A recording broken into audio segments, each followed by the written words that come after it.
Good afternoon, and I welcome back all the participants, ladies and gentlemen. Happy to start the next session. The previous session gave us a very deep insight into all that science that goes into putting together these simulations. And now we are going to be talking about hands-on issues and hands-on issues related to wargaming, as well as simulators in three very important verticals of the army: air defense, artillery, and the infantry.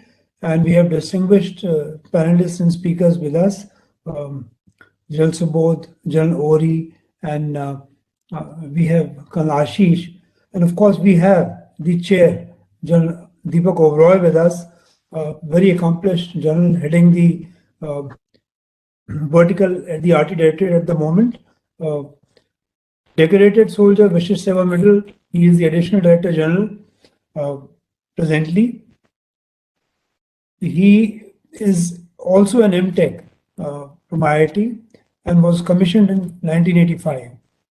He attended the EME Officer's Degree course at MCEME, the Defense Services Staff College course at Wellington, the Defense and Strategic Studies course at Canberra, and the National Defense College here at Delhi.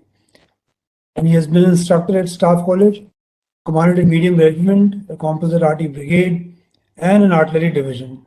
And he has served as a military observer too at the UN mission in Iraq and Kuwait. He has been the brigadier heading the operational logistics vertical at Eastern Command, very challenging, and DDG of PNM cell, along with the deputy chief here in the army headquarters. So we couldn't have asked for a better person, well-versed with all the combat capabilities required in the Indian Army. So over to you, General Deepak, for the conduct. Thank you very much, sir. Very good afternoon to General Sunil Srivastava, sir, AVSM, VSM retired, Ori sir, Subodh sir, and General Ravi Arora sir. Long time, sir. Very nice to meet you over here. First of all, I would like to thank Director St. Joe's and the organizing committee for this webinar and inviting me to chair a very important session related to wargaming and land system simulators. If I recollect, the very first quote that I think so we all heard when we joined our academies, it was, "Fight as you train and train as you fight." With that, the challenges that I've added today are the challenges to achieve realism. And the factors of that have been well discussed in the various sessions that have been held prior to this, relating to training areas availability of resources, need to keep the systems operationally and battle worthy at all times. In addition to this, what has happened what has happened is there's a requirement to enhance the technological threshold and the training efficiencies of our soldiers as we go along. And all this is happening under the overarching requirement of financial prudence. Now, this all has been highlighted. In the preceding session, as it was highlighted, that the state-of-art wargaming, as also simulators, electronics advancements, computers, communication expert systems have added on to bringing virtual reality to the homes, I would put it this way, rather than only to training establishments, which can be achieved at much lesser cost. As regards the army, we had Brigadier Sandeep Chaudhary, Commandant SDD in earlier, covering details of the various simulators that have been undertaken by them for effective training. Taking up from there, in this session, we will be focusing on the topic of wargaming and land system simulators. A brief about each. Coming to wargaming. Now, wargaming is a tool that simulates various aspects of warfare, be it at tactical level, be it at operational level, be it at strategic level. It can be used to examine various warfighting techniques, concepts, train, educate the commanders, analysts, explore various scenarios, assess how force structuring, force planning needs to be done, look at effect of various campaigns on various aspects, as also is able to see what technological advancements we want in the defense forces. Basically, at the core, wargaming is a human decision-making tool that is available with us.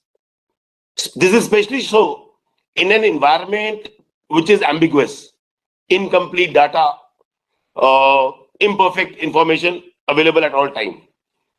As defined way back in 1990, it's a model or simulation where operations which do not involve actual movement of forces on ground, but reaction and co-reaction can take place by players affecting the opposing sides. Now, typically, when we talk of war games, we are looking at strategic level. I'll come to it something else a little later. Now, during the course of the war game, we may discover the need to take unanticipated decisions in order for the game to progress. There can also be an educational component of these war games.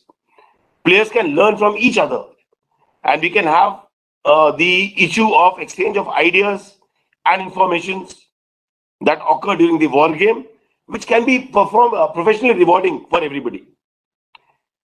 Keeping that in mind, the common type of war games, I think so it's well known, are tabletop exercises, inductive games, deductive games, scenario-based games, single-sided games, and also multi-sided, and so on and so forth. More on the same, I'm sure our esteemed panelists will be able to add on as what we are doing in the Indian context.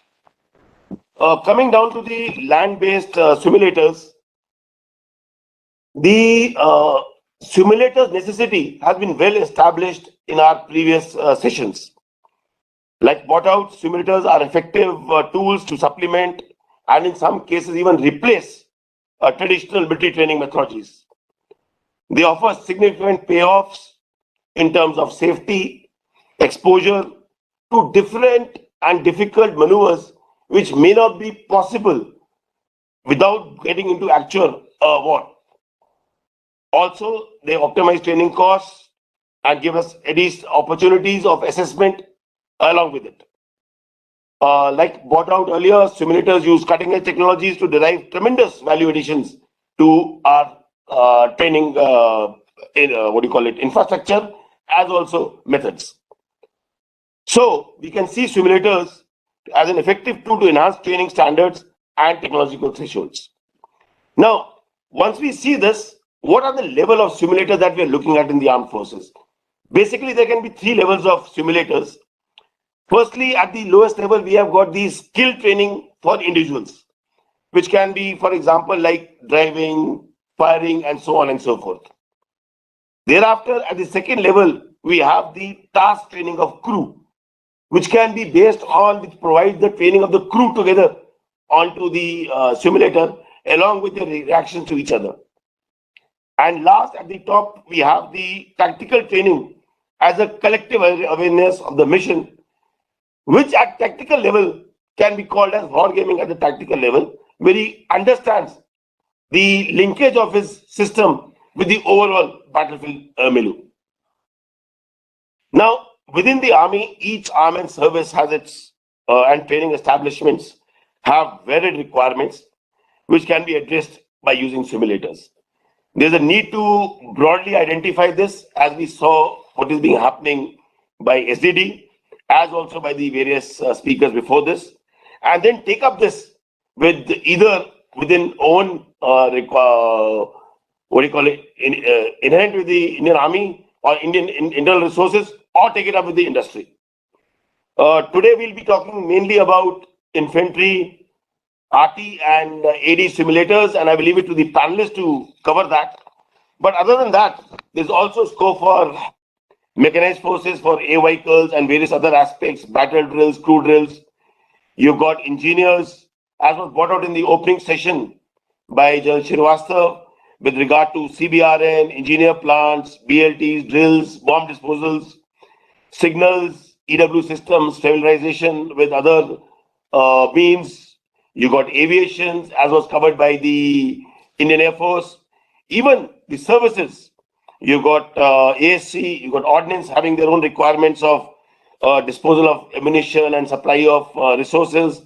You've got EME for repairs and maintenance, and you've got medical for delivery of trauma care and looking at these particular aspects. So the scope is vast. Not taking much time, I think so. We'll now move on to the discussions and to the panelists to cover their respective this. First of all, we have the panelists who will be covering on the current and future computerized wargaming in Indian Army. This is being covered by Brigadier Rohan Anand, Commandant Wardak. Brief about him would be in order. Is an infantry officer with more than 30 years of service and vast operating experience, having served in diverse terrains and varied appointments in the Indian Army. The officer has qualified on all major courses, be it Staff College, be it Higher Defense Management course, be it the National Defense College. Like I brought out, presently serving as Commandant Wardak. This is a nodal agency looking at development and exploitation of computer wargaming in Indian Army. So we could have had no better person than him speaking on the issue. He works closely with DRDO, ISA, and industry for wargaming applications.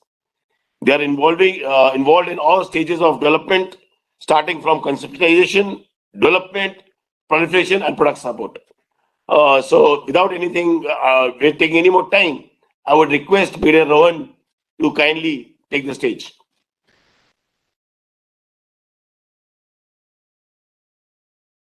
Lobroy for the introduction, and Jai Hind to General Sunil Srivastava and all the distinguished officers on the panel. I am Brigadier Rohan Anand. I'm the Commandant Wardak. So what I've been assigned is a 15-minute talk on the present and future wargamings in the Indian Army. So I will just talk about, next slide.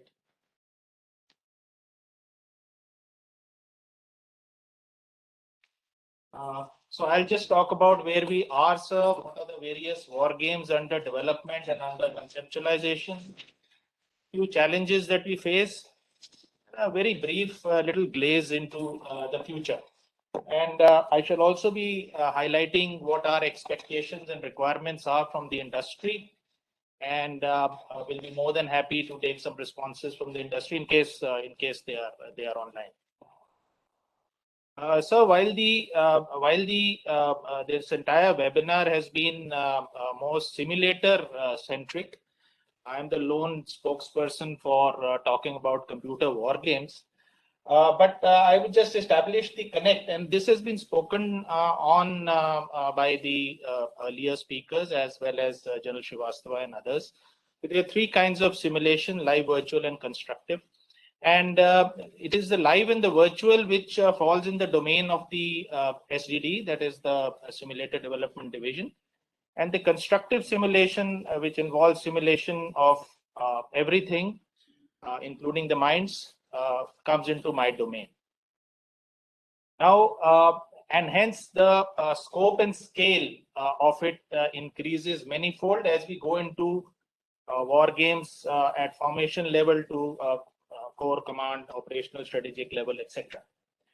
So there is a large space. I just established the connect between all this, and there is a large space to connect live with constructive. There is space to connect virtual with constructive. There is space to connect live and virtual with constructive. And there is boundless space within constructive. So that is the space that we are within. Now, coming to computer wargaming and its necessity, and very briefly, I shall whether is it there for the future? For sure it is. And some of the reasons are obvious. I'll not dwell upon them, but to be able to train in a safe to fail environment, the sheer visualization of a battle space that is extending 1,000 by 1,000 kilometers, the tri-services component, the technology, the networks, the ability to carry out force structuring, validation of plans, so on and so forth. The list is endless. So there is ample scope for computerized wargaming in the current context and certainly for the future. Now, that was more of an introductory part, so I'll come to straight my mandate and look at the present war games in the Indian Army. And they are as follows. First is Sangram 2, sir. Sangram 2 has been a workhorse of the Indian Army. This war game is operational since 2009, still going strong. It is a dynamic two-sided war game, which is played on a div canvas in a playing area of about 100 by 100 kilometers. And it intends to train people up to officers, up to company commanders. And this was developed by ESA along with contributions from WARDEC.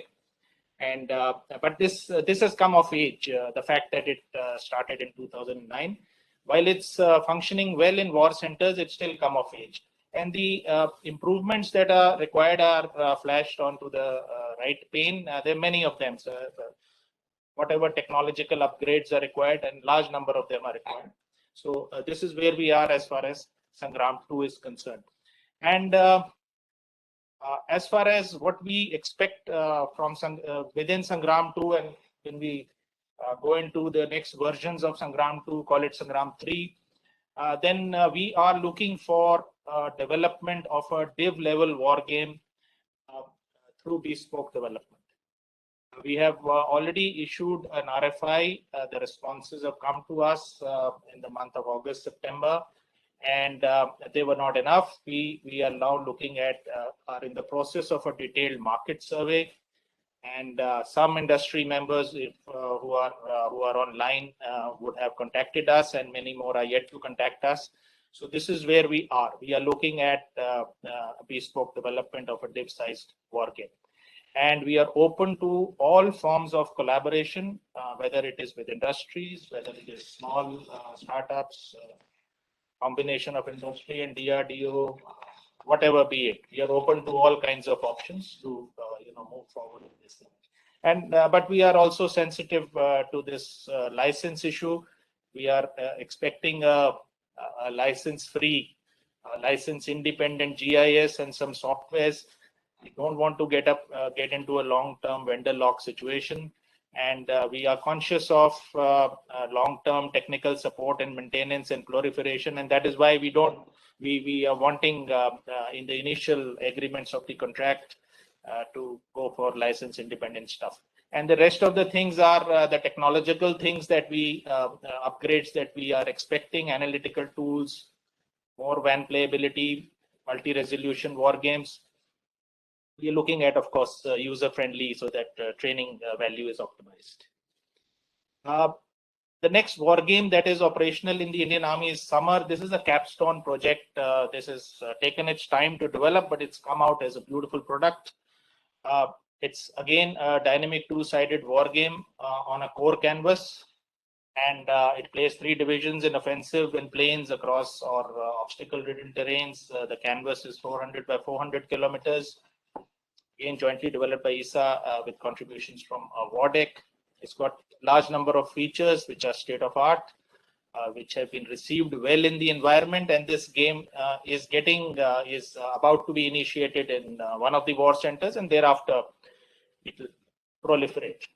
A few snapshots of this game are on the slides. This is just to give a sense.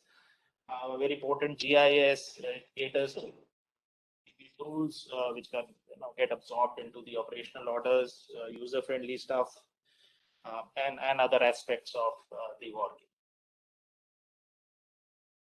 Way ahead here is that it's much with not much expectations here from the industry. It is for us within the Army and the ESA to proliferate the game further. We are also looking at WAN playability here, because these games have been configured to be played over WAN.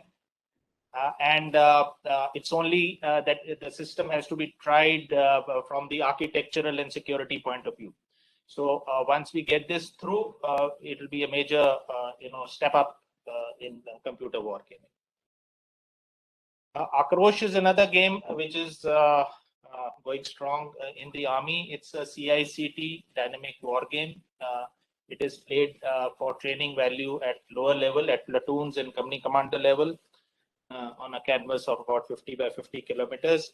It was developed by Wardec and MS Rolta India some time back, and there is considerable demand for this war game in the environment. Yet we have identified various improvements that are required for the subsequent versions of this game. And before that, just a little snapshot of the game. Various tools, very responsive GIS, very responsive interfaces, and good training value at that level. And what we expect and what are requirements from the industry for development of this game is, well, the demand is there, not just internal, but also from the friendly foreign countries. It's a replacement of the GIS, or an upgraded version of a GIS that we are looking at. And we are already in touch with a number of players in the field. We are expecting more responses. We are again looking at license independent and technical support, the same issue that I had brought out earlier. And we are looking at the conceptual integration of the live, virtual, and the constructive domains, just the mix, so that the beginning is made in this field, and because that's the future. The fourth war game that is operational is the Combat Decision Resolution, CDR it's called. It's a static game. It's not a dynamic game. It just applies force on force to come out with outcomes. And so basically it is comparison of combat potentials. Combat potential is a quantity of force where everything, I mean, the operational lethality index of every weapon system is, fed into the system. Environmental factors and their weightages and their inter-se, comparisons are all fed in. The quality of force, that is the intangibles, the morale, leadership, training, all that is factored in, and you arrive at a combat potential and you compare the combat potential, then you arrive at a notion of defeat, victory, or stalemate. So that's how it goes, and it gives you a result of the battle and gives you attrition on each side. So this model has been going on since some time. Various improved version of CDR packages are being developed. Till 2018, we had developed a package for the Myanmar Army. Myanmar Army had earlier taken it in 2013 also. Bangladesh Army, there are a number of armies who are interested in this package. And we are hopeful of proliferating this down to battalion level within 2022. That was the war games that are running. The war games which are under development is again in continuum. The CDR 7 I had spoken of. CDR 8 is what is ready. It's just awaiting cyber clearance, and then it will be proliferated. It's been made license free. So it's been configured in a manner that it's license free, and it's been done by my team of officers along with a little bit of industry help and some coders help. And it's ready. It should be ready for proliferation. What we are looking at in subsequent, I'm now referring to the CDR 9 version because we'll start working on that now. We're looking at artificial intelligence getting into the system. We're looking at speech to text systems. We are looking at all tools, further enhancement and induction or incorporation of tools that would make the combat resolution model, or rather will enrich the combat resolution model. So we keep adding on. We've added on a lot and we keep adding on more so that, the results are in tune with our tactics and procedures. The next war game that is under development is a mountain war game. It's called Himvat. It is being fielded in. It is being tried for one of these sectors on the borders, northern borders, and thereafter we will proliferate it to other locations. It's a technology demonstrator which ISA has taken on, and my officers are deeply involved on a day-to-day basis in the development of this game. This is more of an analytical game, which is going to train commanders from brigade to corps commanders, and we will subsequently incorporate and build the game for training purposes. So we will increase the resolution and allow the game to be played at the lower this thing, and that is where this multi-resolution come in, and that is what we are expectations from the industry is that to be able to make games which can play multiple resolutions at the same time. As of today, we don't have that capability. Just a little snapshots. The game is still under development, so whatever Samar had, this has plus more. So this has gone into like a detailed AD deployment models, automatic deployment check models, satellite synchronization, and so on and so forth. All elements of non-contact warfare, the S-400s, the drones, the ICBMs, the changing weather patterns, cyber, all being modeled and being incorporated into the game. And its scope is huge. I mean, just to proliferate this game from one sector to across the northern borders to the mountains in the west to integrating it into a single theater of operation, it's huge. I mean, I foresee over the next decade, mountains we go to be deeply actively engaged in this field. I face certain challenges, and the first two are the availability of technical manpower and vendor base in the field of computer simulation. While the simulator field has got core competence in terms of technology, this field we are not really there, and there are multiple reasons for it, but it's not my mandate to go into those reasons. And as we undertake the market survey as we are undergoing this exercise, I have personally realized that the abilities are there, the technological prowess is there, but it's a little scattered and dispersed, and it has to be perhaps brought together. I'd be very happy in case I am proved wrong on these first 2 points that this technology and vendor base is not available. I'll be happy to be proved wrong here. But we are in the process of ascertaining from the industry, and we're making some headway here. And the other challenges are variety of terrains and doctrines of war fighting, and that's more our issue, nothing to do with the industry. I have many times stated about the proliferation and the long-term technical support that continues to be a challenge. We're looking at solid, reliable, long-term partners. We're obviously not looking as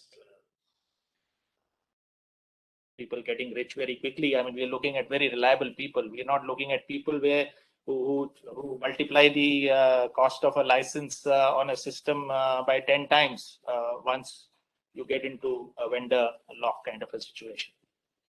There is another challenge that we face is the mode of development versus time.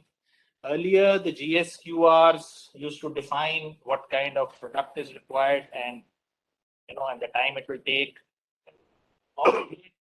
Realization coming that time is a factor that has to be given its due weightage because the speed at which the technology is getting obsolete and the user requirement. And so we are now more inclined towards compressing the development timings to reasonable levels. Say 2 years to a div-sized level war game is what we are looking at.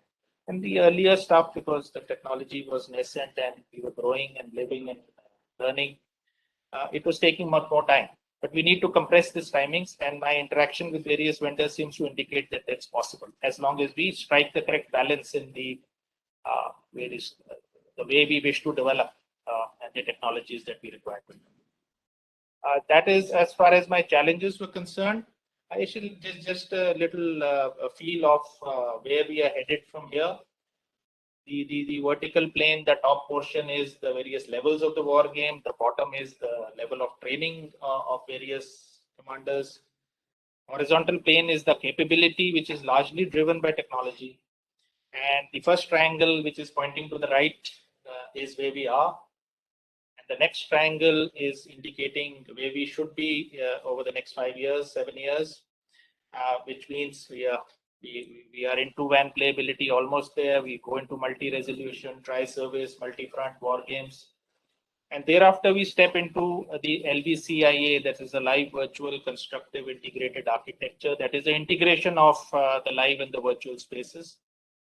Which does not mean that over the next 5 years is not going to happen. This has to happen. It has to start happening now and maybe fructify by that time. And thereafter, we can perhaps look at artificial intelligence, machine learning, and big data analytics, and so on. So this is how we see, this is the direction to which the computer wargaming is headed. That's all I had to say. I also wanted to leave these contact details because we are in the middle of a market survey, and we'll be happy to engage with various industrial vendors on this on the war game that we are developing, and we've already engaged with many, and we'll be happy to engage with more. That's why these details. I have finished, sir. Thank you for giving me the time.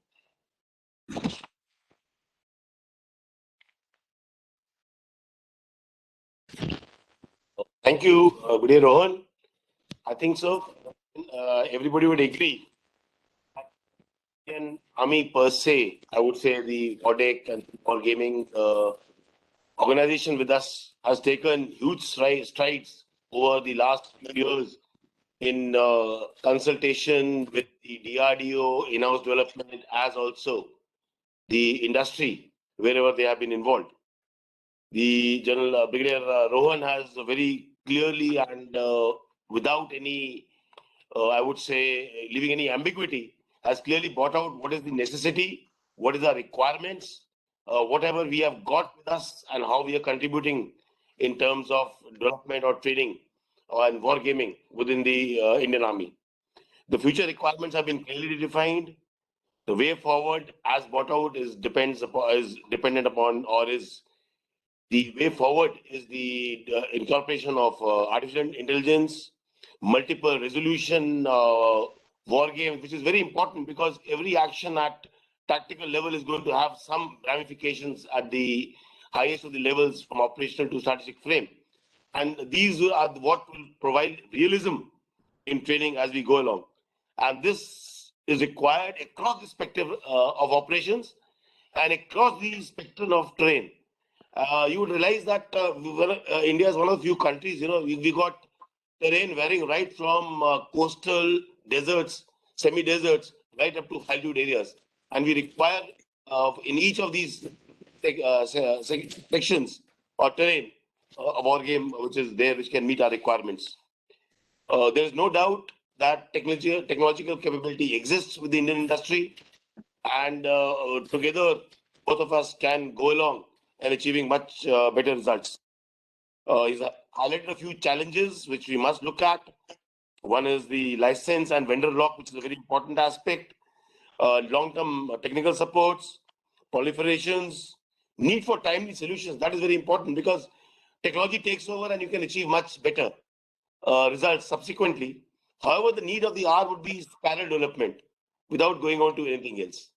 So that is all I would like to say. And with that, we can move on to the next speaker. We have with us now Major General Ajay Ori, Sena Medal retired, the former Additional General DG Infantry. Major General Ajay Ori has commanded infantry battalion, has served as OIC trials at infantry school, was director PMO F INSAS, that is the Future Infantry Soldier, as a system which had this simulation at the very heart of its development. as and was like I brought out earlier, additional Director General Artillery at Infantry. Sorry, I keep saying artillery because that is where I am sitting. Infantry at Army Headquarters. He has served in counterinsurgency operations in J&K, as also and the highest battlefield in the world. We have had 2-3 tenures together, and I'm sure he would shed much more light on the requirements of infantry as we go along in various terrains, as also right from the soldier level to the highest levels. Over to you, sir. Thank you. I'll just share my slides.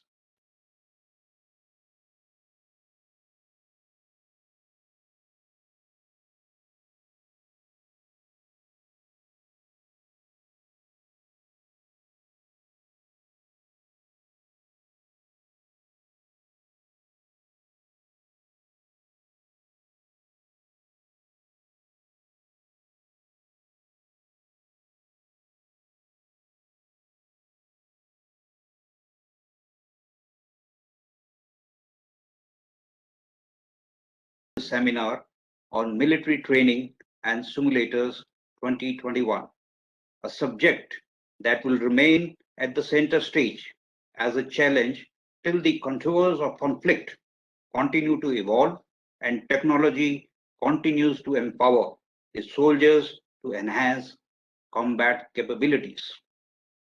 May I at the outset thank Director St. Joe's, General Sunil Srivastava, and also General Ravi Arora for giving me this opportunity to put forth my views from this revered platform. We are all aware that the warfare today has undergone a paradigm shift. The current commitment of the Indian Army in conventional and sub-conventional operations is likely to continue in the near foreseeable future. The Indian Army, therefore, has to remain fully trained and operationally ready. I would also like to share a couple of well-known quotes. The more you sweat in training, the less you bleed in combat. Or sweat more in training, bleed less in battle. So what emerges out clearly in the requirement of training hard, and the simulators are here to get you this desired efficiency as the resources continue to get shrunk, stroke, restricted. With this as an introduction, I come to my presentation. I shall be covering my subject in 4 parts: simulator training philosophy, challenges of training and simulators, infantry simulators, user perspective, and crystal gazing. What I heard in the previous sessions that the higher headquarters are making the policy, and from there, now what I look at is that we need to work out simulator training philosophy by as applicable to each arm or services. What should it include?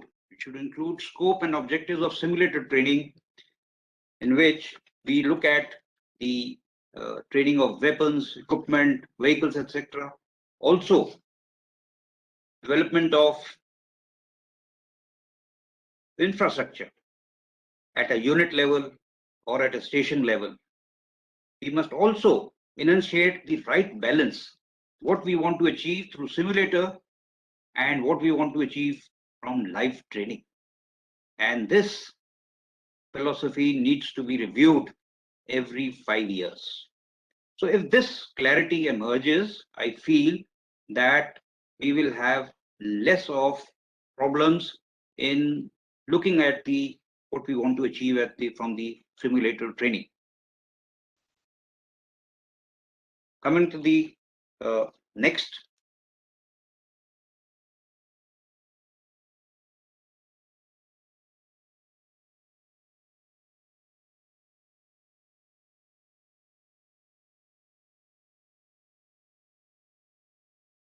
I think it's got stuck.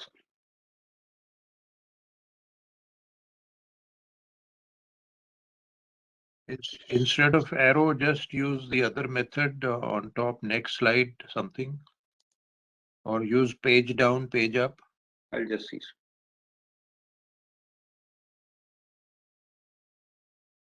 Yeah, on this, try this next. Okay. Coming to now the challenges of training and simulators.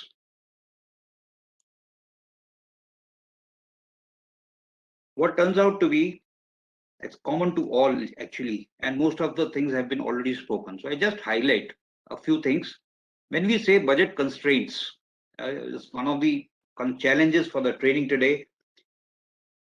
It's manifests in what all? Ammunition restrictions. Right in the beginning of the year of a training cycle, of a training year, we get the big list of restrictions in the training ammunition. We continuously remain aware that the life of the weapons and equipment has to be preserved as much as we can. And also, the conduct of live training events is getting little into a frequency which was earlier every year. From that, it has moved to once in 2 years or once in 5 years at 10 places at the levels of the formations and the higher headquarters. We all know shrinking and non-availability of training areas and ranges. What we need from the simulator is, and what we must exploit is the realism of opposed tactical training. That is two-sided exercise. This is going to be a add-on feature which no other training method helps you to achieve. Safety of training, of course, is paramount.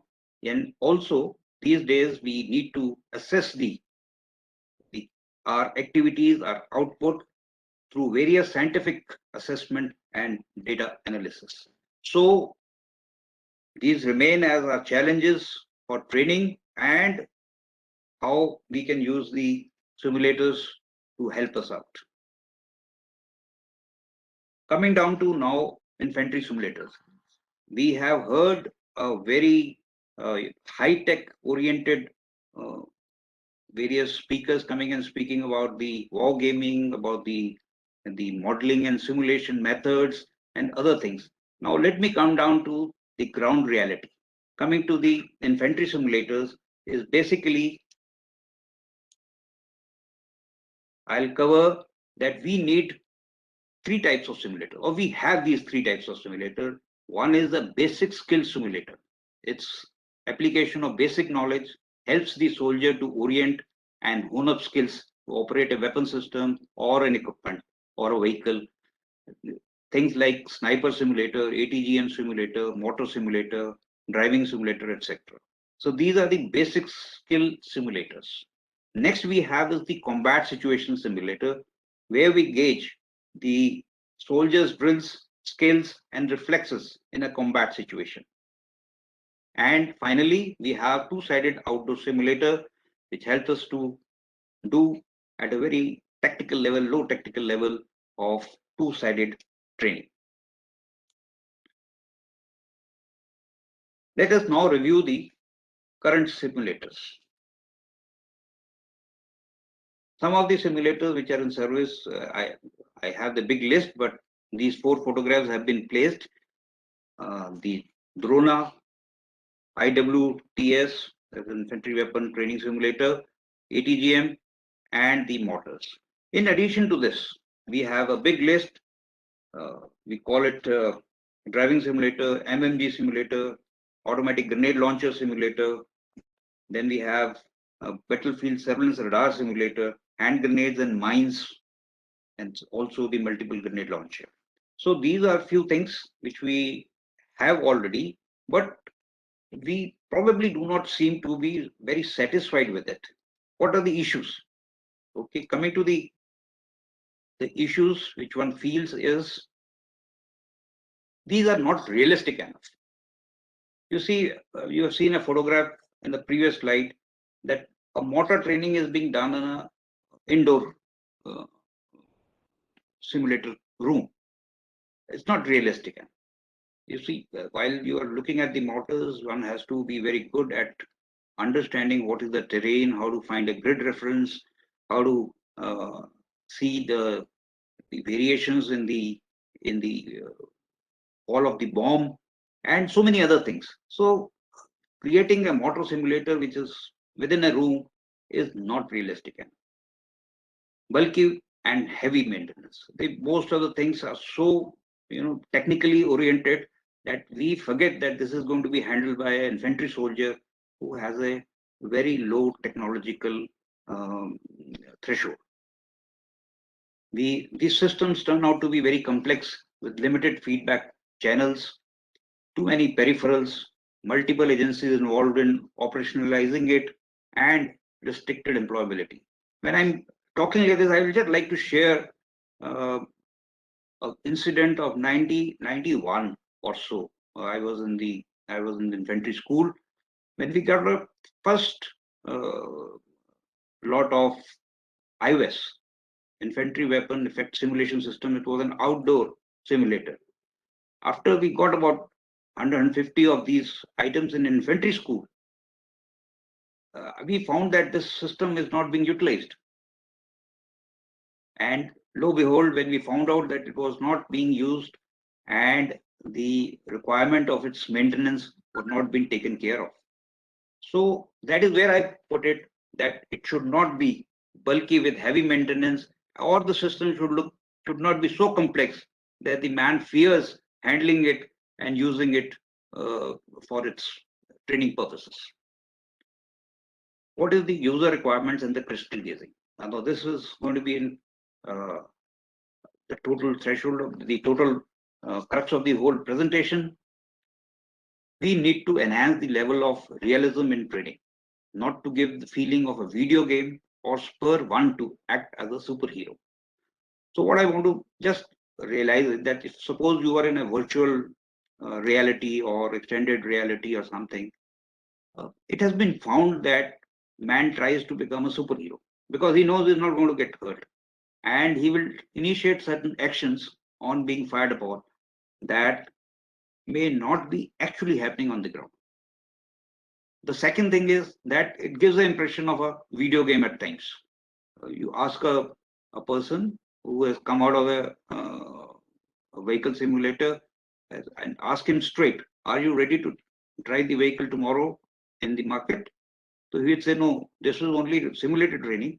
I will learn driving now. So there is a gap. This gap has to be bridged by enhancing the level of realism in training. Immersive simulation training. This is again what I was talking of, should not cause simulator sickness. This has been found in a study. Both these points on the top 2 points have been found in the studies carried out in the America. And these are available, the detailed reports are available on the net. Realism of opposed tactical training in two-sided exercise. When we do this two-sided exercise, it is not only infantryman versus infantryman. It has to create a near real battle simulation, that we should feel that there is a arti-fire which he has to handle. There may be a fire coming from various types of weapons, and there will be minefields. There may be obstacles laid down there. So this realism has to be factored in the various simulations. And if it does not get factored into the simulation, then there is every likelihood that there will always remain a gap in a simulator training and the real life training. Integration with other systems and simulators, once again, very important. Not only your own system, but you require to have connectivity or interoperability with, say, artillery. You can seek air support if required. You may have armor or other arms and services. So what I'm bringing out is that this will bring in the realism in the training, and then the simulation will become little more, I will say, realistic, and finally the man who comes out of this simulation training would feel comfortable in having got trained himself in that kind of thing. Coming down to now the larger issues, one is the cost effectiveness. You can create all this, and if it becomes very heavy in cost, it's not going to get that kind of a proliferation. You will find it very couple of systems only coming up in various nodes, and that defeats the purpose of continuous training. Easy maintenance and soldier proof. The soldier proof is not only for robustness, is also for that he be able to use it. He should be comfortable in taking on this thing, and so we call it as a user friendly and easy to maintain. We need to get simulators of new weapons and equipment. What has happened is that as we do not keep reviewing the policy, the new weapons and equipment which has come into the infantry are yet to get their simulations systems. So even our basic weapon has changed. We have moved from 5.56 to 45 into 45 millimeter to 7.62 into 51. So there will be a range variation, there will be a recoil variation, there will be a weight variation, and so many ammunition expenditure, etc. will all go through a change. And so the simulation system has to change. We have now acquired a new ATGMs. We have a new light machine gun, again in the caliber of 7.62 into 51. And we are continuously improving in various equipments, maybe a drone system, or we are getting a next version of battlefield surveillance radars. And so what I am indicating is that a present system can only train you for a limited gains. Till the time you are able to fire the one which you have to actually fire. Say if I have to fire a spike ATGM, then I need to train myself on that system and not on the Concord system. Similarly, if you have to fire Milan, I cannot be trained on a Concord system. So what I'm looking at is that we need to continuously develop these simulators and help the people in training more realistically. With this state, I've indicated to you that what is going to be done. But before I say bye-bye and conclude, my 3 or 4 dreams which I had during my service time is that we have to have a train simulators which are upgraded, like train so hard in the simulator training I'll say area that actual execution should become a cakewalk. This is not happening.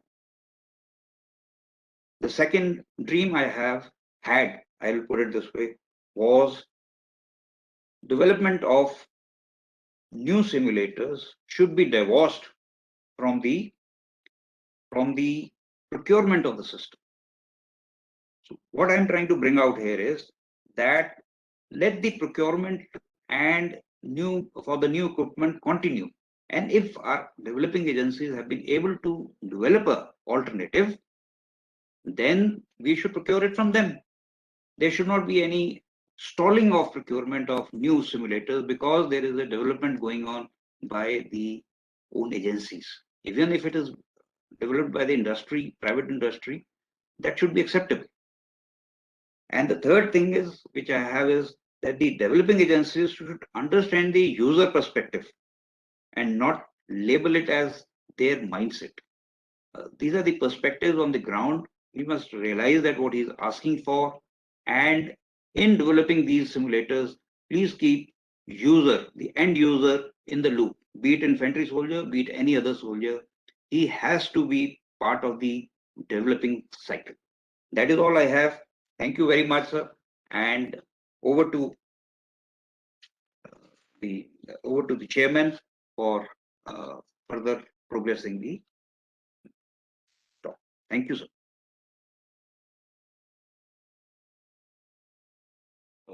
Thank you very much, General Hari, sir. Really, it was enlightening and very nice to hear you. You covered very well the need for simulator training philosophy, infrastructure. We need to start from the very basics so that we know what we want to achieve from this simulator training that we are planning to do. There needs to be a balance between live training as also simulator training, and each to have their own, I would say, assessment yardsticks and the target that needs to be achieved by each one of them.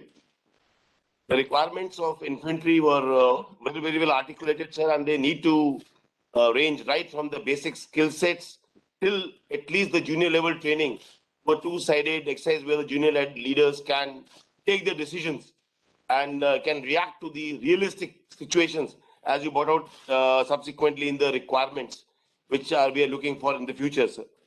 Realism, immersive training, and a very critical things of which you brought out was with regard to simulator sickness.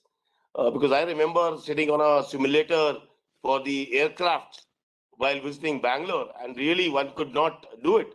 And similarly was for the the vehicle trainer, which is there for the ALS, and you really need to have to get used to it to be able to do it, and that aspect needs to be focused on as they go along. Sir. Two last challenges which you felt as you while in service, sir, with regard to divergence of procurement of equipment and simulators, as also not depending only on the OEM, or for that matter, delaying the procurement of a simulator just because being developed by the agencies which are in-house.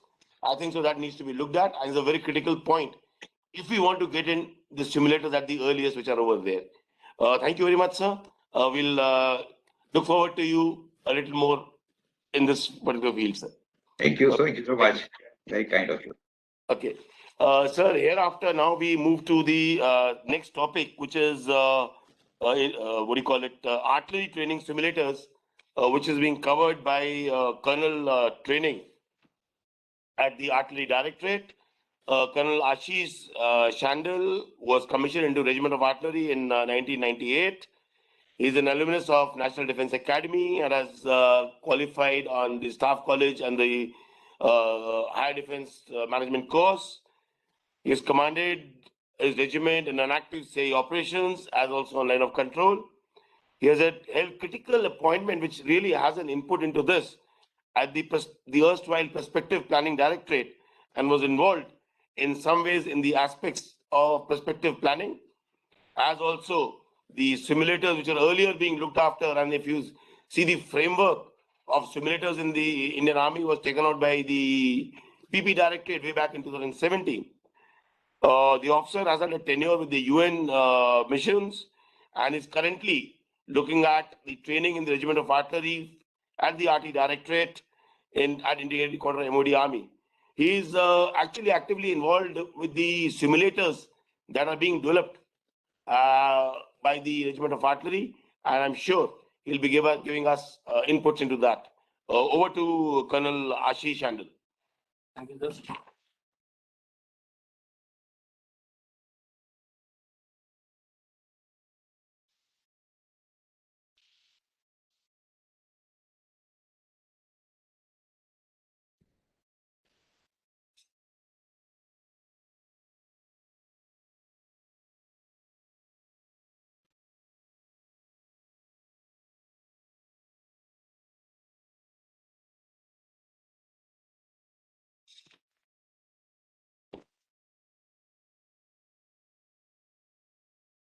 Am I audible, sir?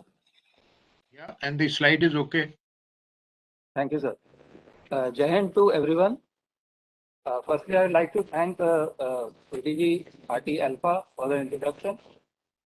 Being in charge of the training in Regiment of Artillery, simulator training is definitely a part of my mandate, and therefore I'll be covering some aspects of simulator training in the Regiment of Artillery. I was expecting some civil industry partners to be a part of this discussion. So I have included some elementary things also about the simulator training and about the Regiment of Artillery, which will be very elementary for the finalists here. But I'll still cover them. Starting with the presentation, I'll be covering the presentation in the following heads. Certain peculiar things about the training in artillery first, then challenges to effective training in artillery, the simulators which are currently in use, and what are we looking at in the future. Now, if we want to sum up the motto of the Regiment of RT, it can be in one sentence, it can be in time and on target. So everyone desires that, we desire that, the infantry desires that, the supported arm desire that. But maybe many people may not be aware that it is an amalgamation of various skills which achieves this aim or our motto which is there. So this amalgamation of various skills and trades, I have just listed few of them. That is the observation post in the front. Then there is the gun end, from where the guns are fired. The drivers who are driving and taking the guns to various gun positions. The radio operators, the technical assistants who are doing the calculations. The surveyors who are actually giving us the data, the grid data, and the map data as to on which line the guns have to fire. So it is of big, they are of big importance. So actually, if we see, there is an amalgamation of all these skills which help us to achieve the overall aim. And what is my belief is that in each of these fields, we should have simulators so that each of them can be trained, and we'll be seeing what are the impediments to training in the to live training.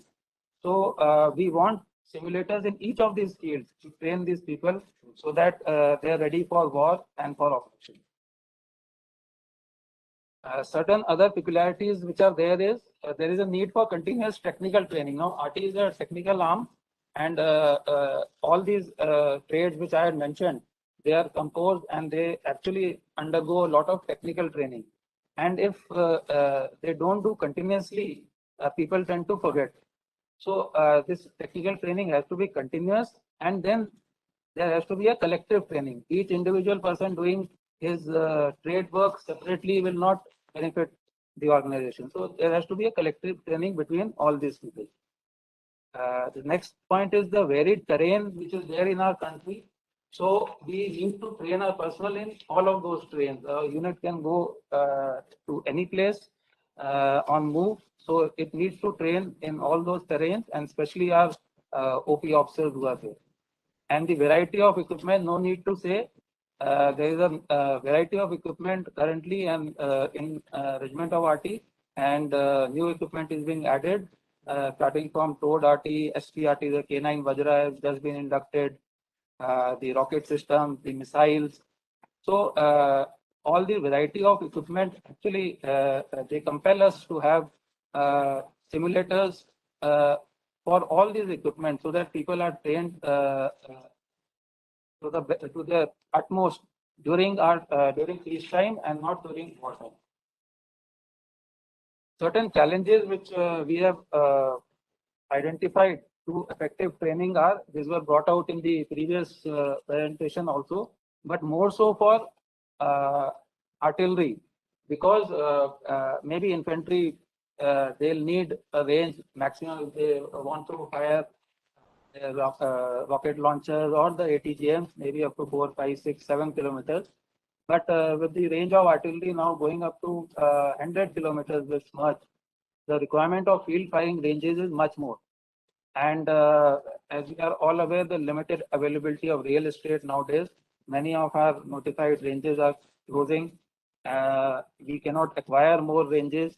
There are restriction on that. So there is a great disadvantage, and we are not able to do live firing. So this is a major challenge.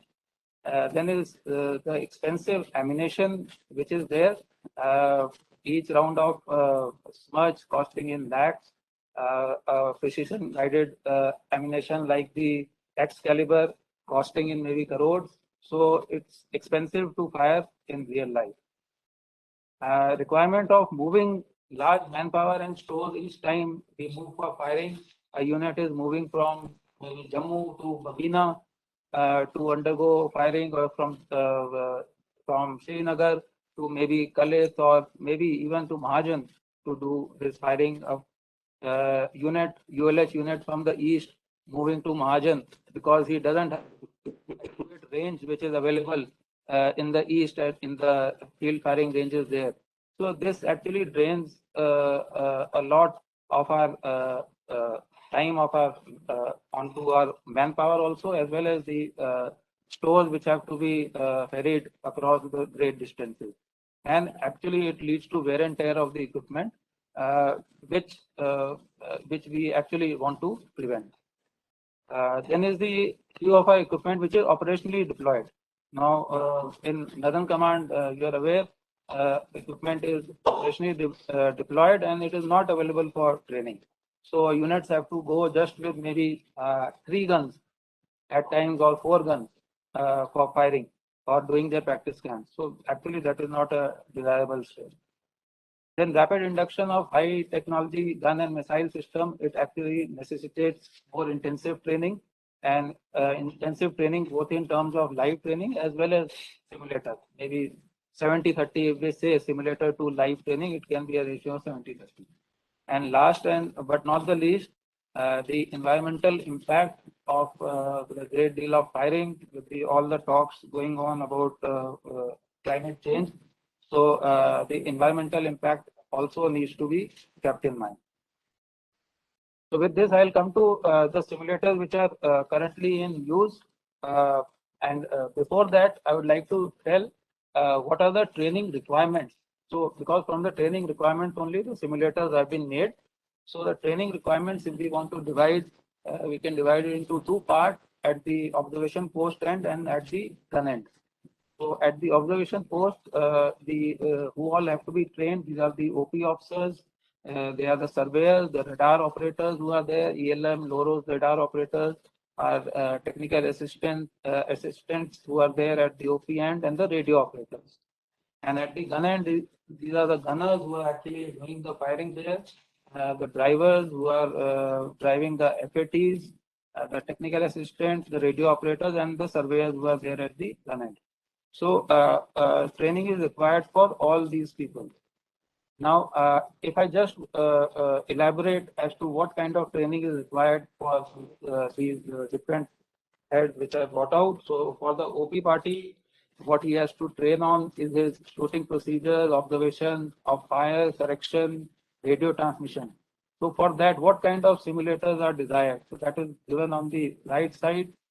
So we have to have equipment which simulates all types of terrain, gives the complete spectrum of fire planning, which is an important aspect for a OP and a battery commander. All types of shoots and ammunition should be able to be simulated, support all types of guns and rocket systems, observation of direct and indirect firing. There should be a quantification system in that simulator to assess the standards of accuracy and timings. It should be integrated with the latest system which is being inducted into the Indian Army, that is the Shakti equipment, and also the observation equipment already inducted, that is PIIOE. It should be able to do a post-strike damage assessment in terms of enemy casualties after we have taken that shoot on that simulator, and should also be able to do the ammunition calculation. So these are the various varieties of simulators which we are looking at only for one head, part of the observation post party. Then there are the surveyors and the radar operators, for which we require simulators to train them in the handling of ELM, LOROS, the WLRs which are there, and as also handling of the survey equipment. Coming to the gun end, the gunners, they require simulators for there are a variety of things which are involved for firing of a gun. It is start from the carriage and mounting, that is they get a feel of the equipment, how to bring it into action, how to take it out of action, how the ammunition is loaded, the breech mechanism, how it is functioning, how the firing is done, what are the sound effects, how the recoil is there of the gun system, the shock effect, the fumes which are there, which come out on firing, as also the integration of this gun system with the new Shakti equipment. And the simulator should also have a facility to invoke the faults which the instructor who is there, he may be able to put in fault so that the gunners learn from it. So that's the important aspect. And all these things like their anti-tank, the gun bills, the sight tests, the ammunition handling which are done at the gun end. So all these things, procedures, they require some kind of simulation and simulator. Then there are drivers who are actually towing various type of equipment, right from a field gun to a medium gun, and right up to they are driving the smudge vehicles and the BrahMos vehicles. So all of them, they require practice as well as training and better to do on a simulator first and get experience. So a multi-dimensional moving platform for realistic training is a must for these drivers. With this as a background, I'll just cover in brief as to what all simulators are in use. At the OP end, as of now, we are using for training of the OP officer, that is the upgraded indigenous forward observer simulator. Now, this is one of the success story of the Regiment of RT, and it has been developed. It was developed by Bell, and it has been functioning very nicely, and we have been able to train lot of BCs, OP parties, even our JCOs and men taking shoots, and it has actually resulted in a lot of saving of me as well as time. So this is one of the main simulator which is being used in the Regiment of RT. Then the second one is the simulator for ELM 2140, that's a surveillance radar. So it has got an inbuilt simulator in which in the training mode, the simulation can be done. Now, simulators which are under development if we are talking about the OP end. So there is a VR-based OP end simulator which is under development as the SDD, and our team is in constant touch with SDD, and once developed, I am sure it will add to the current FOS which we are having as of now, and it will give an actual exact feel to the observer of the field condition. Then there is a TIIOE simulator which is also under development as the SDD, and a simulator for the LOROS also, which is the project is with the SDD as of now. Now, if we come to the simulators in use at the gun end, so there is a simulator for the BrahMos, which has come along with the equipment itself, and this consists of the fire control system, the mobile command post, and the data analysis. So before firing, the complete trajectory and everything is set, and you can also see the impact before the missile is fired. So I'll come to it that not only for BrahMos, we want this for even as rocket systems like Smarch and Pinaka, so that we start with instead of starting with a one round, we should start with fire for effect onto the target. Then we have got a simulator for Smarch. So this again came with the original equipment. It consists of various modules, and in the module, before the Smarch is fired, all the data can be filled, the trajectory calculated, and you can see the entry. Actually, it improves the accuracy of the trajectory.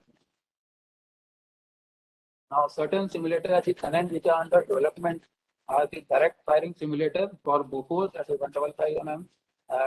This is with the SDD, and the second one is still it is in the conceptual stage. It is the simulator for the K9 Vajra, which has just been inducted. So there are two parts in this. We are looking at a simulator for the driving simulation of K9 Vajra, it's a tracked vehicle, and then a simulator for the firing one. And the second is the Pinaka simulator, which is our home developed rocket system. Okay, certain drawbacks which have been noticed, although not much headway we have made in the field of simulation, but whatever training we have been doing till now, certain drawbacks which have been noticed is that it is actually at a very nascent stage, and with low population.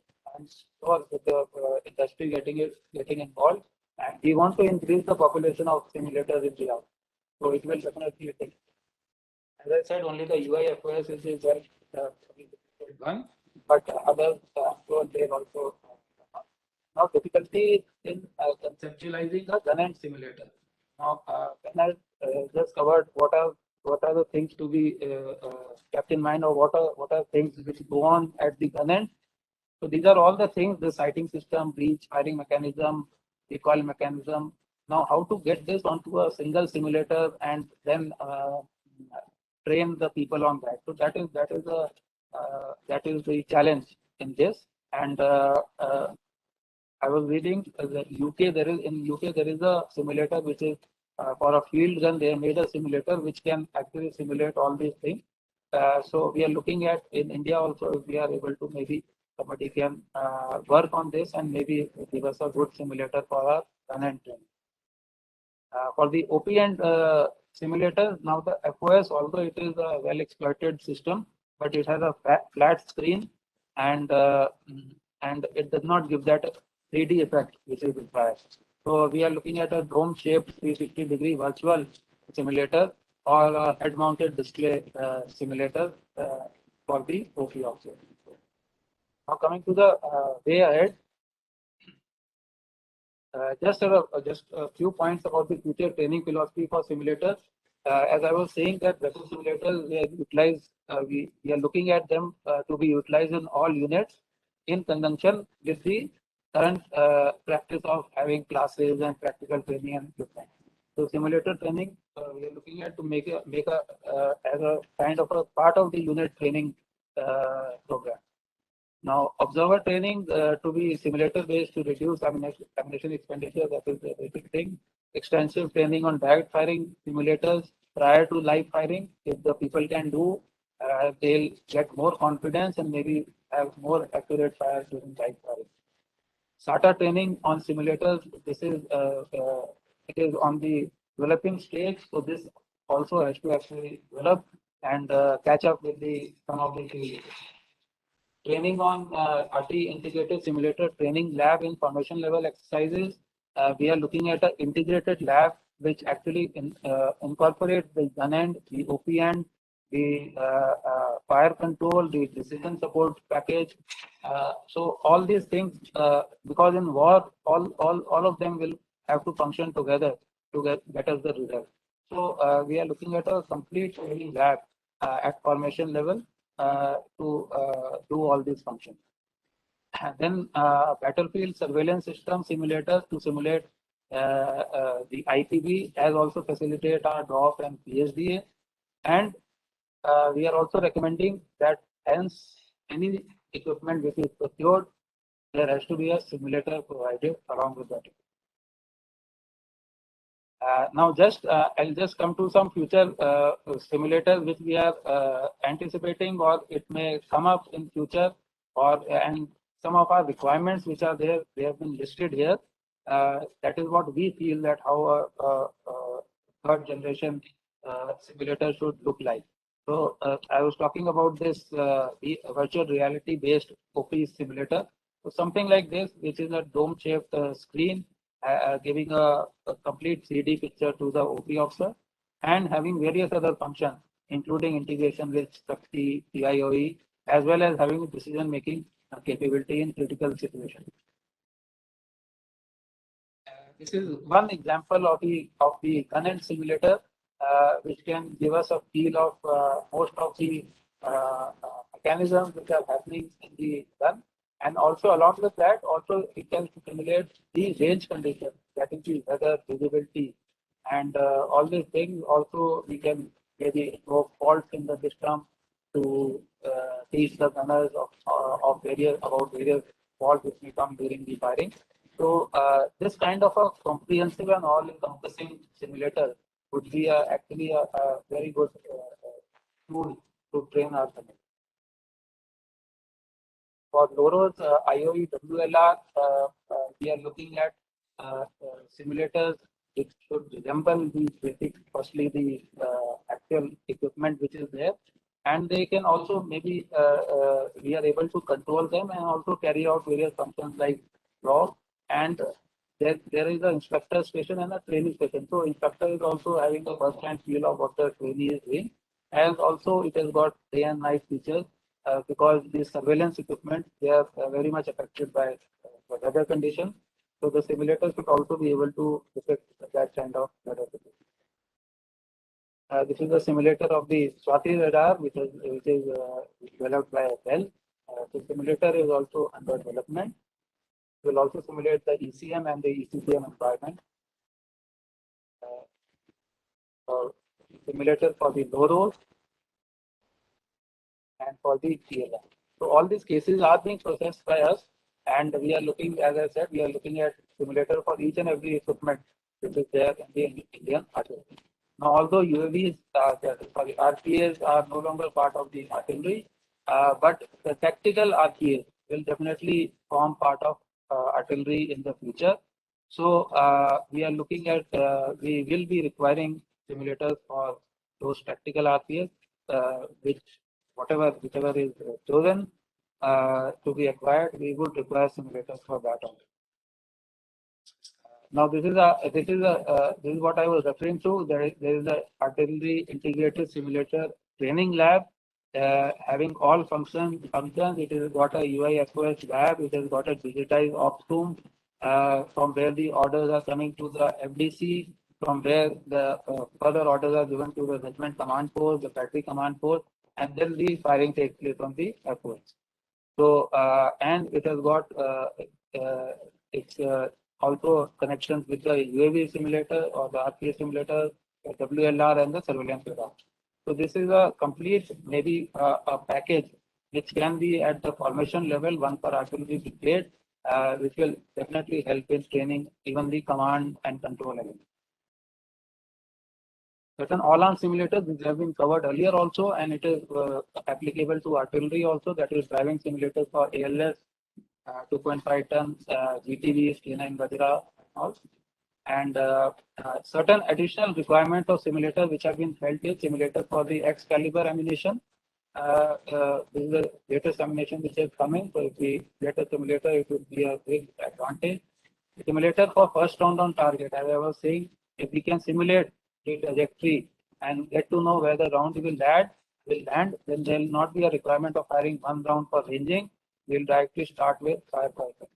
Along with this, the K9 Vajra gun read driving simulator and the gun burst simulators.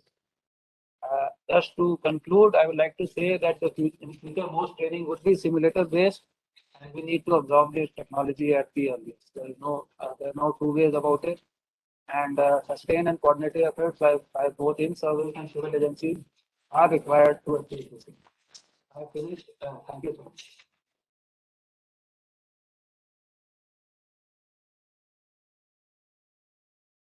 Thank you, Colonel Chanel. I think so. Everybody would have got a sense that what equipment intensive arm that regiment of artillery is, and what is the total requirement.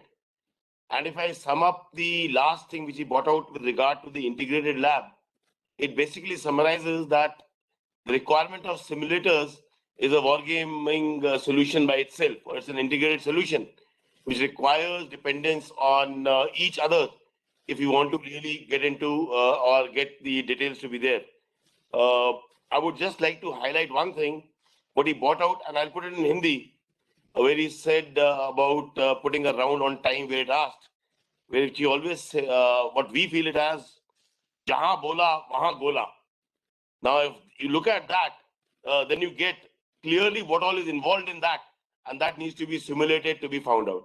I'll not take much time in this, and I would request the next speaker to cover the aspects related to the requirement of simulator required by the Corps of Army Air Defense.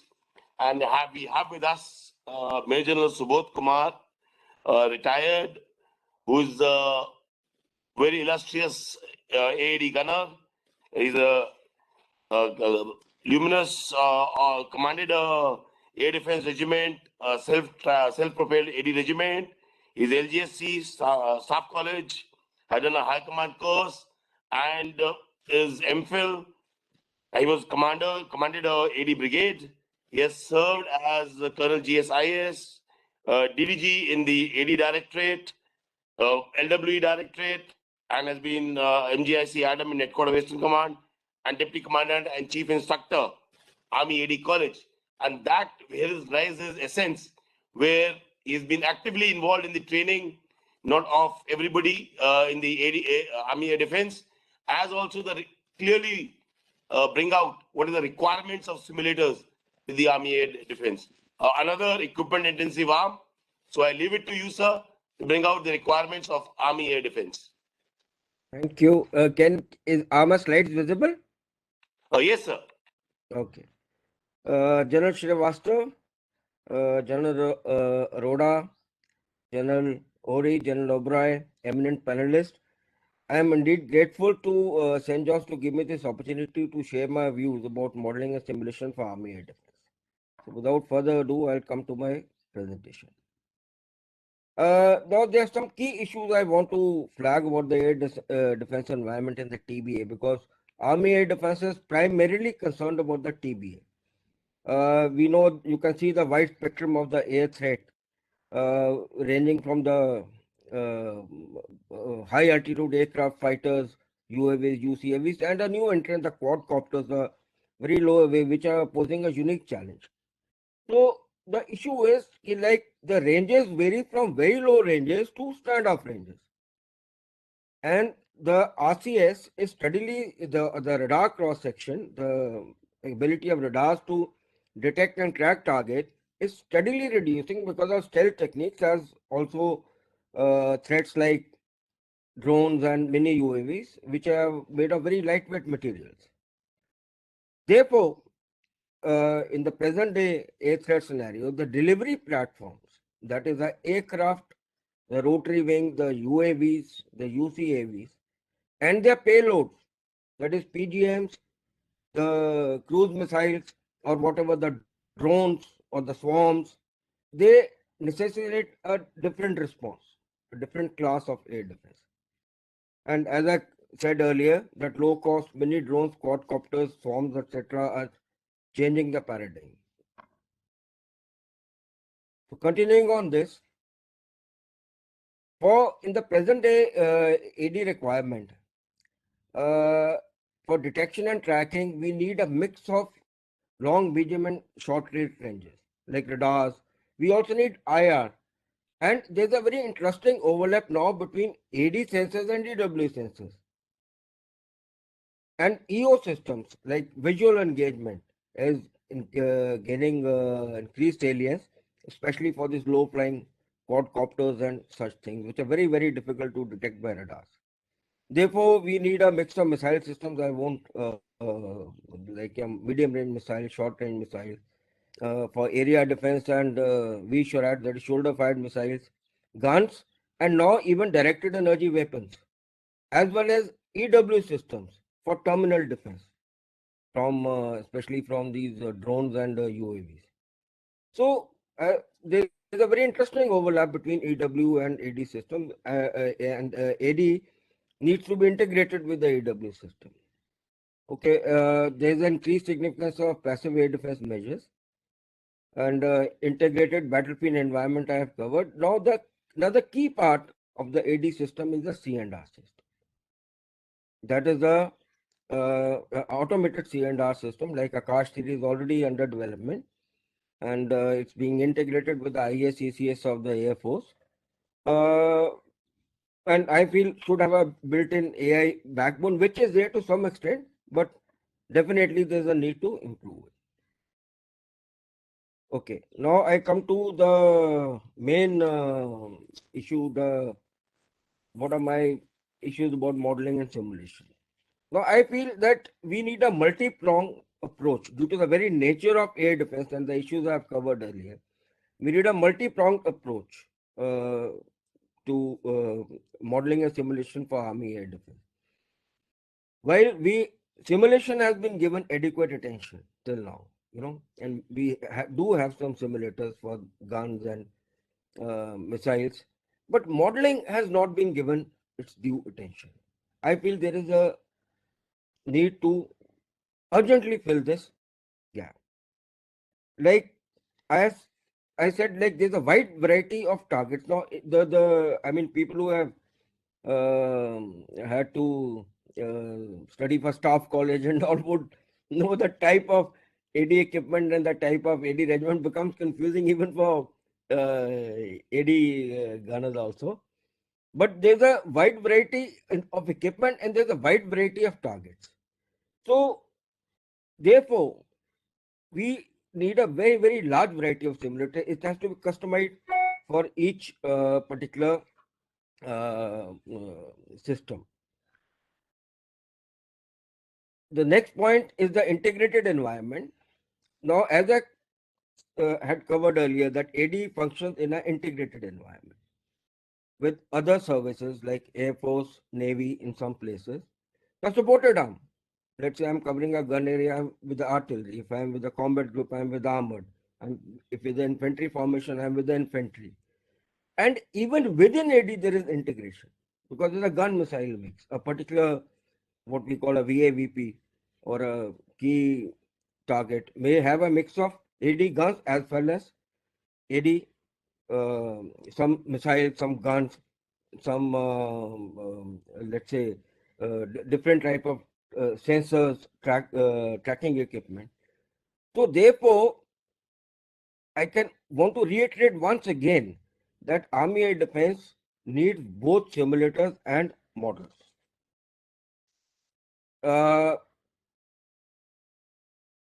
Like 2-3 things I want to flag here. Firstly, the cost of live AD firing is very high. Not only it's a missiles and other, even the gun rounds are pretty expensive. The rates of fire are very high, but it also depletes our scarce resources because there are not too many of them available. Even for rounds, we can't afford to go ahead and fire 10 bursts or something. We have to ration them. So this affects the training. Hence the importance of high quality simulators. Now we have a number of simulators for guns, let's say twins and your L70 and even V-SHORAD, but they're not accurate. Fortunately, the new generation equipment being developed within the country like MRSAM, QRSAM, SRSAM is coming with inbuilt sort of simulators.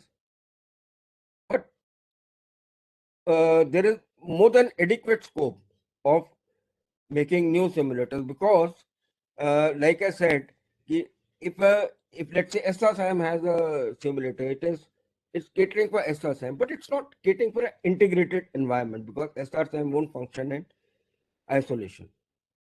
It will have some other AD weapon integrated with it. Okay. The next point is the short OODA loop of Army Air Defense System. In any air defense system, obviously because of the speed of the target and the detection at very low ranges, the reaction time or engagement time is critical. Absolutely critical. That is the time from detection to tracking to designation to engagement is absolutely critical. Therefore, we need very highly trained crew, operators, crew and subunits. Therefore, as far as Army Air Defense is concerned, simulators are critical at all levels, from weapon up to JADC. Every stage to the regiment headquarter battery, every level we need simulators. And we also need to do a cost benefit and analysis and a assessment at all levels, whether it is individual training or it is crew training or subunit training or integrated training. Because I'll just excuse me, I'll have to shut off my phone.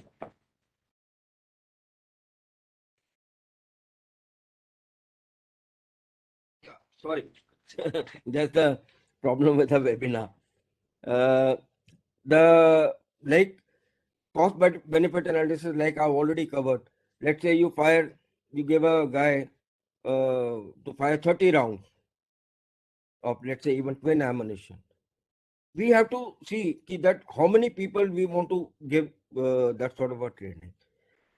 Whereas in a simulator, if we have a good simulator, we can train many more people with the same efficacy and strict live training to a few people. So therefore, I believe that a cost benefit analysis as well as the assessment of individuals' capabilities as well as effectiveness of the engagement at all levels, whether it is individual training, it is crew training, subunit training, that is a troop or a battery level training, because AD does not function as a regiment or as a battery even at times.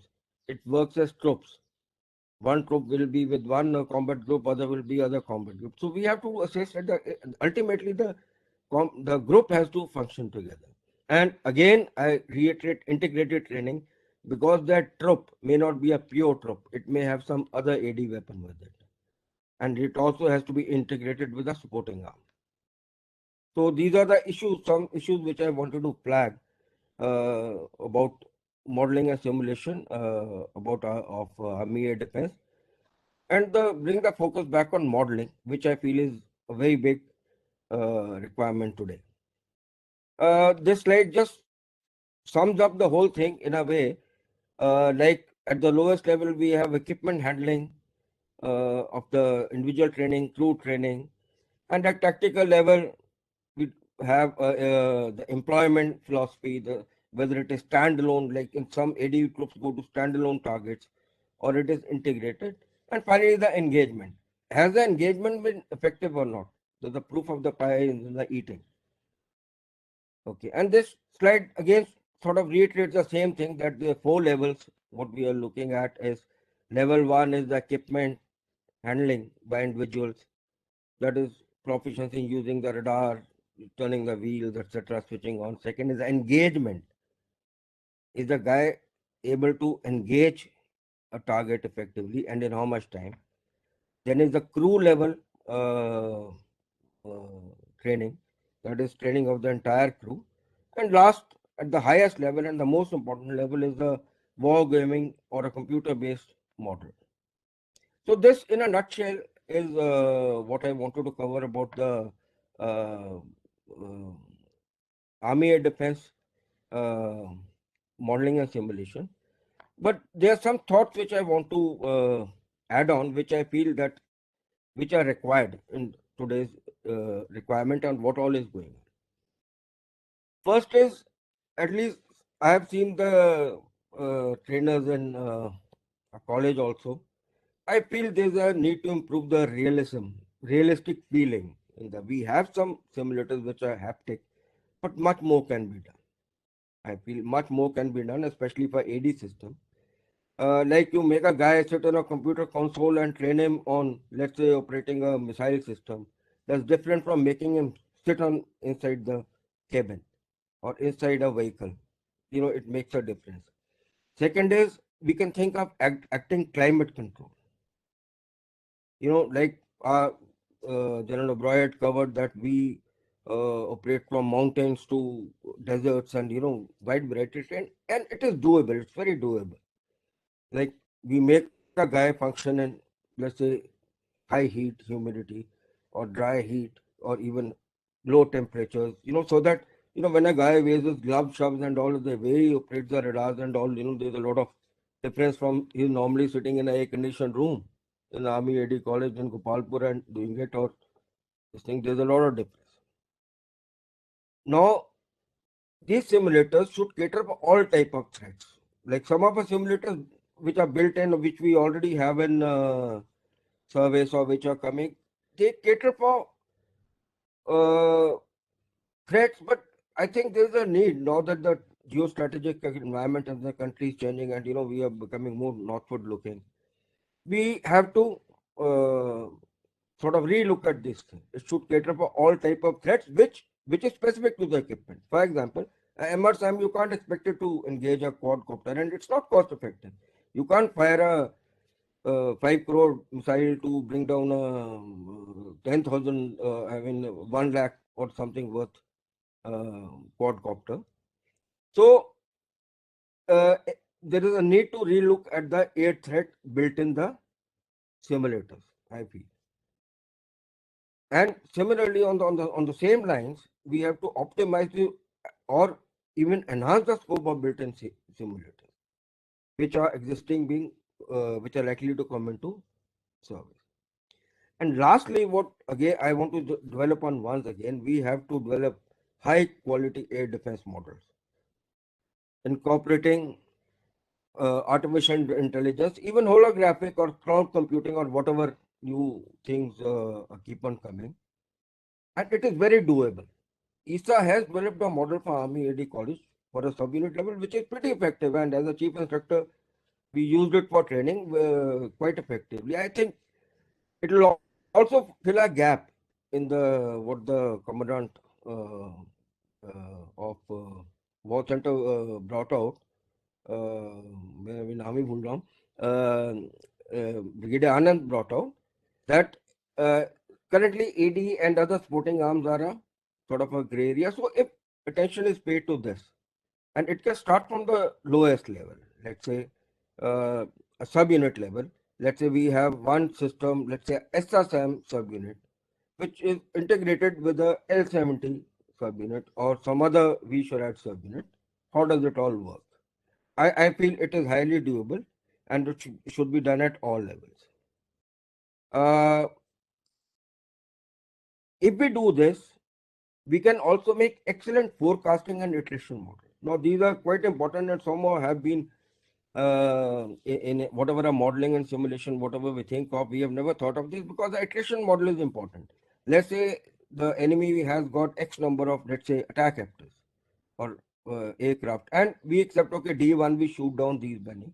So his is going down. Our missiles are getting depleted, but his sortie generation is also going down. And if we have these models, we can make very good attrition models, which will help us work out our WWR and other such things in a more realistic manner. And my last sort of a, I'll say, dream or whatever, but the ultimate would be integration of a good modeling system from JADC downwards with the simulators. Because ultimately a day will come when a operator in a missile system will get a target designated from the JADC or from the ADOC. Someone will press a button, he'll get the target coordinates, the missile will go and start engaging. So we have to prepare him for doing that. We can't have simulators in isolation. We got to have modeling also going on concurrently. With this, I come to end of my presentation and thank you all for giving me your time. Thank you.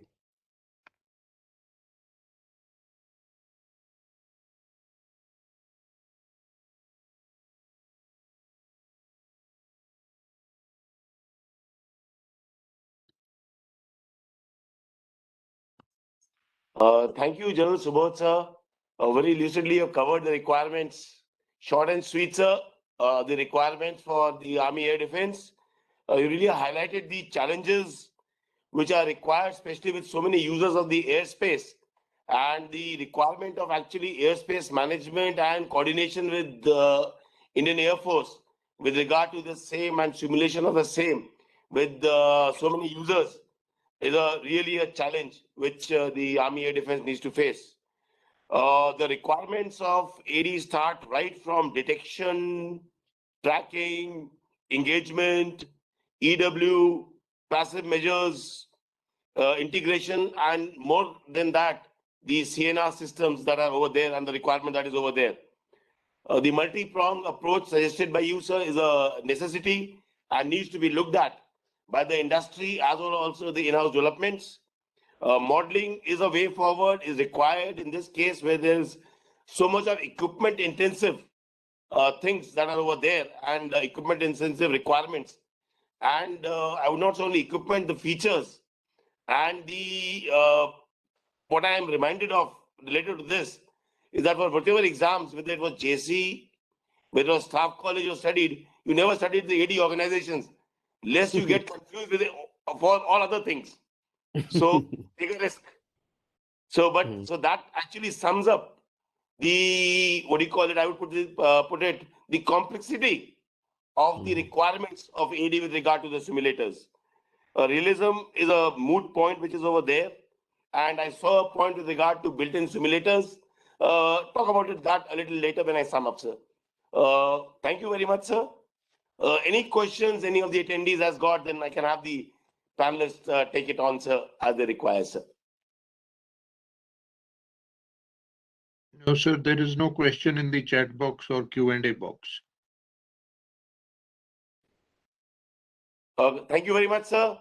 Then I just sum it up, sir. To conclude, sir, I would like to say, firstly, I'd like to thank all the panelists for enlightening us on all the current state of utilization of various simulators in their services, as also what is expected from the environment and the industry to assist the Indian Army in achieving its goals.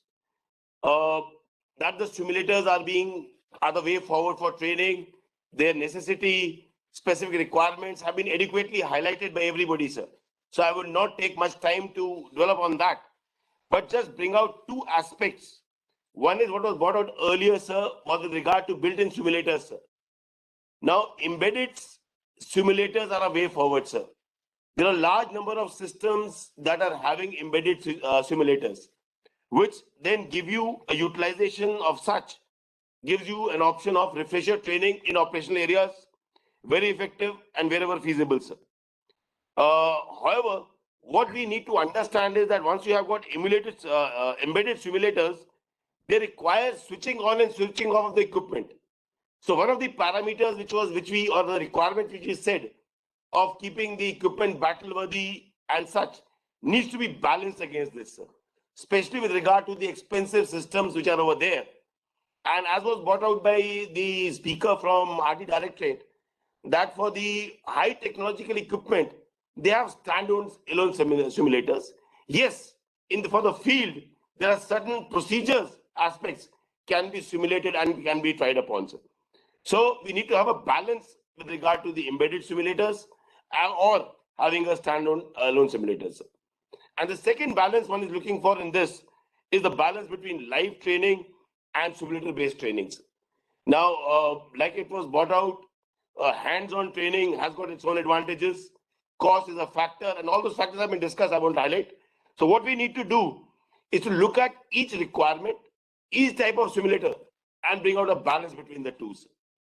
So that about the simulators, wargaming requirements have been well covered and well summarized, sir. They are the requirements from operational to strategic level, need for AI, need for multiple resolution war games, and we need to look at it, sir. With that, I would like to conclude, sir, and in the end say that wargaming and simulator-based training approach will reduce the investment in time, money, and resources, as also enhance the efficacy and technical thresholds of the soldiers within the army, sir. Thank you very much, sir. Thank you so much, General Oberoi, General Lori, General Subodh, Brigadier Rohan, and Colonel Ashish. Thank you so much for your very, very elaborate presentations and I think very interesting insights. Particularly, Rohan is the only speaker today on wargaming. I don't know whether Rohan is still online with us. I'm there, sir. Yeah, okay. So thank you. I think a very interesting walkthrough about wargaming and the challenges. The only one thought I would like to leave with our viewers, participants, is that in wargaming, mirror imaging the enemy is a pitfall. It's something that we need to constantly worry about. The adversary may not perhaps play by the rules that we want him to play with. Very difficult to factor. That is one. Second thing is when it comes to like General Oberoi summed up very aptly, is that we need to take a call as to what needs a simulator and where we require live training. I would just like to emphasize that there are things that we can have only something like if you have, let's say, 18 pieces of something in a unit. So instead of having a simulator, etc., for each and everything which like may not be required, it is good to identify just one or two systems or have one or two systems as training pieces, so that doesn't take away from you the ability to train on the live equipment, as well as the whatever wear and tear is there is only on those systems. Or just imagine that if you were to make simulators for each and every bit of activity that you are doing, then you will have another huge inventory of so many simulators will have to be maintained, which will have a cost factor. So we need to be quite clear about the cost and benefit. We have to prioritize after all, with digitization and with reduction in what you call SWAP, size, weight, power, etc., cost. Indeed, there is a bit of reduction, but as we have seen, simulators, some of them cost a bomb. So we have to be careful as to what all do we need actually. And one of the things is that we don't have it as yet. We only have in MAO, EW, Electronic Warfare Testing, EMI, EMC, and in Gwalior, the Air Force has a kind of range. So, but EM signatures and their management is becoming a problem. So EM ranges may be required to realistically factor as to when all this plethora of equipment goes and functions, what happens? How do you have EM maneuver? So that is one area that needs simulation. And last thing is that if everything, in every arm, every service, everybody starts taking the simulator and non-equipment oriented collective training kind of an approach, then imagine like I have in my younger years participated in huge exercises in the deserts. And believe me, when all of us used to be out together, in places like deserts, there was no place to deploy. You can't even imagine the kind of suddenly when you are in a battle space, so many people suddenly land up that you really have to look hard to find a place for yourself. And now with all this survivability and distributed dispersed firing and small unit functioning and all of that, I mean, we have to survive. So you can just multiply that manyfold. My sense is there has to be a very healthy balance between doing everything virtual and between once in a while going out full strength in the field and seeing what does it feel like. Thank you very much. I think we had very interesting sessions, and particularly I would like to thank General Oberoi and General Subodh, General Ori. You participated with us on a very short notice. Grateful to you. Thank you very much.